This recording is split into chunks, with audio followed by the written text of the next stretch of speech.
Brisker. I'm the head baseball coach here at the University of California. I'm entering my 18th year as the head baseball coach here. So I really love the stories. I like being involved in the stories of some of these kids that have to persevere, you know, that maybe come from some humble beginnings, even if they're, you know, hyped up as great stars to begin with, how they fulfill their potential. And John Baker he's one of those stories.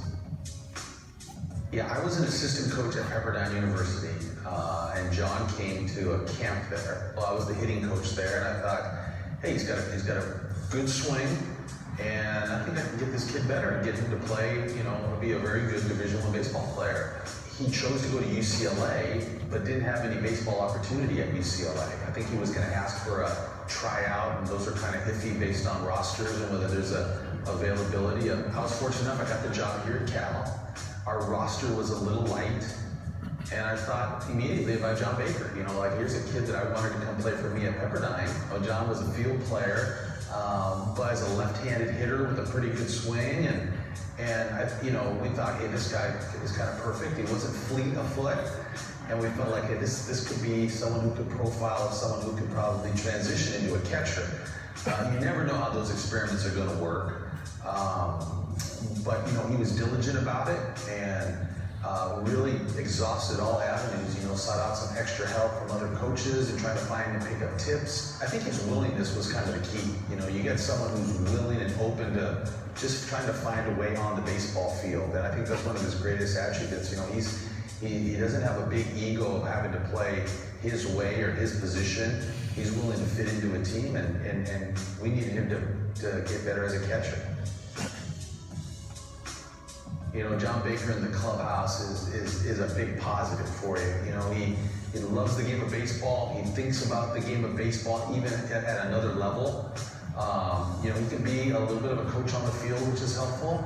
But I think he's got a very unique view of the game of baseball and how to get himself better and about training. And he's always been a forward thinker, you know, and really easy to get along with. You know, I think he was, you know, very much a coach's advocate. He's the kind of guy that will look at things and really kind of back the coaches a little bit and how tough our jobs could be. You really like to have those kind of guys on your side.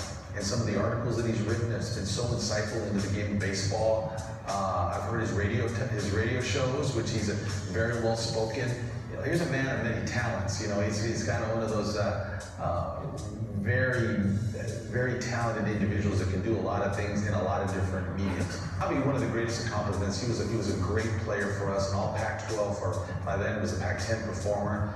But he was the batting champion in the league, you know, and there's a long line of great baseball players in our league, and you know, sometimes you think about what his professional success is like, and was it a complete surprise? Well, when you're a batting champion in the Pac-10, you've got a pretty good chance of being a pretty successful professional. So I think he kind of established that he had an opportunity to be an elite player and maybe navigate his way to the top. I always say one of John, and I've seen very few players like this, but they get the opportunity to play in a certain atmosphere, and they kind of assess what that atmosphere is like, and they kind of figure out what is it going to take to navigate and be successful around these type of players. He has that knack and that ability. He's a great advocate and ambassador for the Cal baseball program. He really has an affinity and a love, much like he does for De La Salle High School, because he's a proud alum of De La Salle High School, and he brought that to us when he was a player here. So his loyalty is off the charts to wherever has put in time to his development.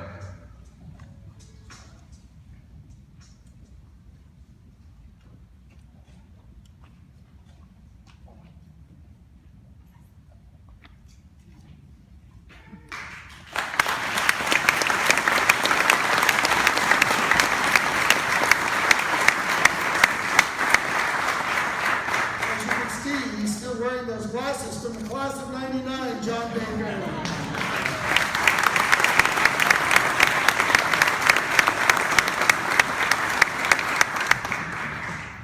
Wow, thank you. That was pretty emotional for me to see my college coach up there like that. And truthfully, I don't think I'm that great, to be honest. I'm all right, but I'm not like I think everybody else describes. Prepared some stuff for this. Kind of very special honor for me to be here, considering where I came from when I got here, and just tracking my own kind of improvement throughout the years.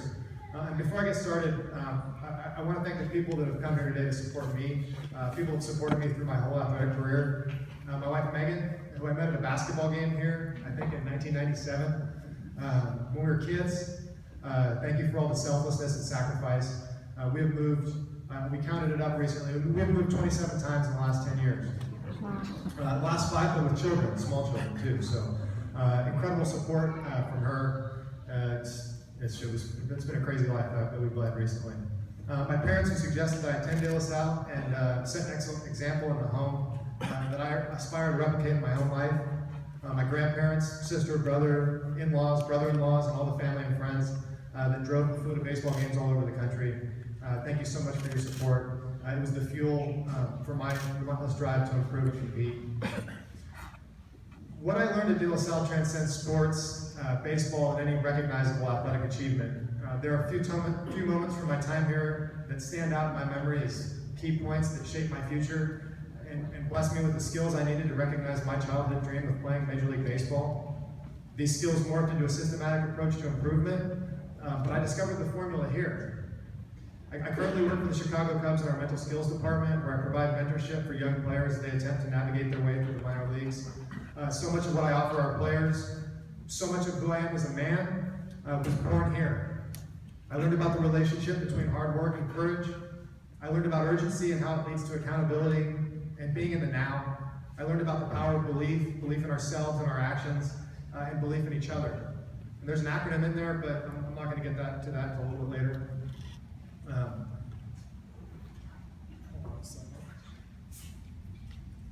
Everyone that attends De La Salle has been affected by our football program. Everyone. Hollywood's made movies about it. Books have been written about it, and I'm no different. I was affected too. I remember standing on the field at the end of freshman football practice, looking 50 yards downfield, preparing to run another gasser. For those that need a frame of reference, a gasser is a 200-yard sprint with a couple of directional changes, and we'd run them at the end of practice for conditioning. In full pads, I remember them getting difficult after about 20, and I think these guys can attest to that as well. Our team was told there was a record, a gasser record, so collectively we decided we were going to break it. We were 14 years old, for the most part, focused, feeling bigger and stronger than we actually were. And my inflated sense of strength was rooted in the faith I had in the people by my side. Preparing to run the next one, and the next one, and the next one, we were preparing to run together, to push each other further, and to improve as one group, one unit. That story describes the essence of team. When I know that you're giving your best effort to improve, and you feel the same way about me, and then we support each other through the improvement process, we are real teammates. When we build the strength to hold each other accountable, we are a team. When we are present in the moment, anything is possible. Running, the hard work, is no longer hard work. The accountability of the group is the motor. We wouldn't let each other down. I don't remember the number of sprints that we ran, but the feeling I had while running, that feeling stuck. It stuck and it evolved, and it seeped into other phases of my life. Working hard gave me the courage to compete on any playing field. The football team remained an inspiration for me after I decided to focus solely on baseball.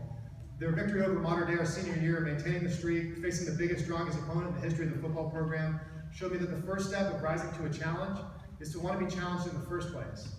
I watched my friends, the same kids I ran gassers with, face down pressure that no high school team had ever seen, and rise to meet it with a confidence that came from their preparation. With the Cubs, we teach our players, to quote Joe Madden, to embrace the target. This means that we must embrace pressure, seek it out, be thankful for it. If you want to be the best, you will have a target on your back, and I challenge you to embrace that target. I had a head start on this mindset, and it came from my time here at De La Salle. We also ask our players to move forward to right now, to the present, to find it. We teach that tomorrow is a relative term. It does not exist. There is only right now, right here in the task at hand. I posit that you can get better every day. Whatever skill you want to improve can be improved. It takes dedicated effort, intentional practice, and a group of people to keep you accountable. De La Salle provided me with all those things. To be present is to be urgent. What do I have to do right now to improve? Constant improvement marks my entire career. I definitely wasn't the best player on my high school team. I batted 7th my senior year. In fact, throughout my entire baseball career, I cannot remember a time, one time, where I was the best player on my team. Playing sports at De La Salle taught me how to believe in myself, my preparation, and my team. Watching the success of De La Salle sports led me to believe that nothing was impossible. As a kid growing up in Walnut Creek, wearing a De La Salle uniform was a dream akin to donning a red cape or wielding a lightsaber. There was something powerful about being a Spartan. Some think that a mystical aura exists here, that there is magic in these walls. I disagree. There's no magic. People are willing to attribute our success to the supernatural, and again, I don't accept that logic. I understand that our motto here is men of faith, but my faith is not in anything unprovable. My faith is in my family, my team, my preparation, and my process. My faith is in people like Coach Jensen, Coach Higgins, Mr. Costello, Mr. Sanso, Justin Allenbaugh, Terry Edson, Leo Lopez. Former teammates that I played with, guys like Nick Walsh, Scott Lamoni, Sean Edson, and Atari Callan. That's where my faith is. Year after year, the people involved in the sports program here teach athletes the same lesson. Courageously do the right thing. Seek the best competition. Have the urgency to prepare yourself right now in the moment. And believe that your preparation will lead to your desired outcome. Remember, I said something about an acronym earlier. It's pretty simple. We use it at work, actually. It's courage, urgency, and belief. CUB, it spells Cub. I built my foundation here, and I continue to spread the message that I learned to the Cubs organization. Thank you to the committee that selected me for this honor, and I'm so incredibly proud to be a Spartan. Thank you.